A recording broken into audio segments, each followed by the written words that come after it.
Hello and welcome back to our first episode of Bag to Bin for the 2023 growing season. My name is Levi Kermes and I am NuWay-K&H Cooperative Seed Brand Implementation Specialist. In today's video, we're out in one of our cooperators' test plots that is just northeast of Welcome, Minnesota. And we're going to talk about some hybrid highlights of 3 DeKalb hybrids. I'll go over the traits and some early season performance of these hybrids as well in today's video. But before we dive in, I just want to do a quick little recap of kind of the weather that we've been experiencing in this month of May.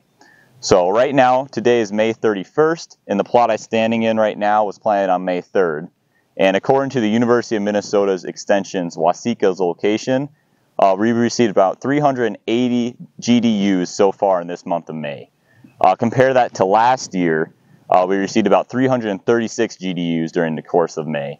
So that puts us around 13% more GDUs accumulated this month compared to last year. Also, we've accumulated more rainfall this year. It's hard to put an actual number to that since the amounts do vary from location to location as well. But with all that being said, let's dive in and talk about some corn hybrids today. All right, now I'm standing between 2 of the hybrids I'm going to talk about today. Starting to my right here, this is DeKalb 101-35 VT Double Pro. Now this hybrid is also available in a Smart Stack version as well called 101-33. And the 2 differences between these trait packages offered by this hybrid would be this. The VT Double Pro is positioned more for that rotational ground where you're rotating from corn to soybeans. And it's going to be more of that high yielding potential in that hybrid. The Smart Stack Pro version is geared more for the corn on corn with more corn rootworm pressure as well. It has a 3rd mode of action, which is an upgrade from the original Smart Stacks, which just had 2 modes of action. In the Smart Stacks Pro, it has that 3rd mode of action, which is that RNAi technology as well in it. But regardless of which trait package you pick for this hybrid, it's going to be planted at that moderate population of 35 to 36,000 plants per acre because it does have that semi-flex ear, and it's going to be a little bit more girthy of an ear type on it as well, similar to the hybrid of 5665 if you're familiar with that hybrid as well. But since I am on the topic of talking about some trait packages here, I'm going to highlight the hybrid over to my left as well. This is a brand new 102-day hybrid from DeKalb called 102-13 VT4 Pro. Now what's special about the trait package VT4 Pro is this is the first year DeKalb's launched this hybrid, and it's only in a very select few plots this year due to limited supply of this hybrid.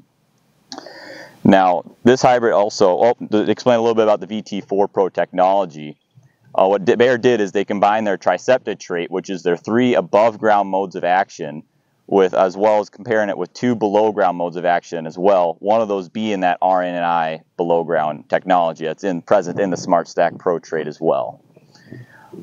Other features about the 102-13 is that it does like to be planted at those moderate populations as well, around that 35 to 36,000 plants per acre. And I've been told it's going to feature a great late season performance as well as having a great stock strength and root structure as well in this hybrid. But with that, that covers these first 2 hybrids I'd like to highlight today, and we'll move on over and talk about a brand new 108-day hybrid.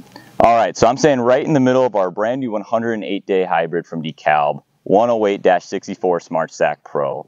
Now I already highlighted the Smart Stack Pro trait package, but I'm going to reiterate that this is built for that corn on corn acre with high levels of that corn rootworm pressure. Again, our best tool to combat high levels of corn rootworm is crop rotation as well. So we don't want to see this hybrid or this trait package being used year after year in those high pressured areas because it will lose its effect over time.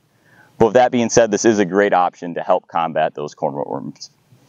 With that being said as well, this 108 day is geared more as an offensive hybrid as well with high stress tolerance.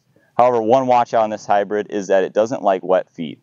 So for optimal performance, we want to make sure that this hybrid is getting placed on highly productive but well-drained soils for maximum results out of it. If it does get on areas where it's a little wetter, we might see some yellowing on this hybrid. But as we look down the rows, we can see it did come up nice uniform emergence on it, and we have great color today. But with that, I'd like to thank you guys all for tuning in to this episode of Bag to Bin. If you have any questions, please feel free to reach out to myself or your NuWay-K&H Cooperative Account Manager.